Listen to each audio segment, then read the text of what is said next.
Olipa kerran jänis, joka kehuskeli olevansa nopeampi kuin kukaan muu metsän eläimistä. Kukaan ei voita minua, jänis sanoi.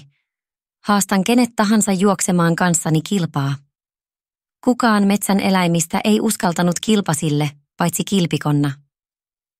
Se vastasi rauhalliseen tapaansa, jänis hyvä, minä juoksen kanssasi kilpaa, koska aloitamme. Sinäkö muka, ilkkui jänis. Olet metsän hitain eläin. Voitan sinut aivan varmasti. Tästä tulee helppo kilpailu. Metsän eläimet muodostivat polulle radan, ja niin juoksukilpailu saattoi alkaa. Paikoillanne valmiit, hep! Jänis sinkautti vauhdilla matkaan, kilpikonnakin hankkiutui liikkeelle. Se nosteli hitaasti jalkojaan ja hivuttautui senttimetri senttimetriltä eteenpäin. Jonkin matkaa juostuaan jänis vilkaisi taakseen.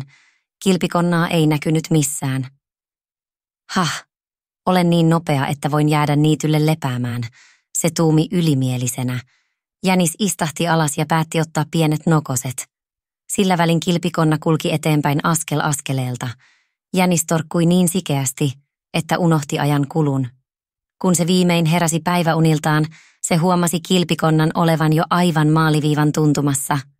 Jänis ponkaisi jaloilleen ja juoksi täyttä vauhtia ottaakseen kilpakumppaninsa kiinni. Mutta turhaan kilpikonna asteli jo maaliin. Se oli voittanut kilpailun hitaasti, mutta varmasti. Eläimet hurrasivat. Jänistä harmitti. Se tajusi olleensa ylimielinen ja liian varma omista kyvyistään.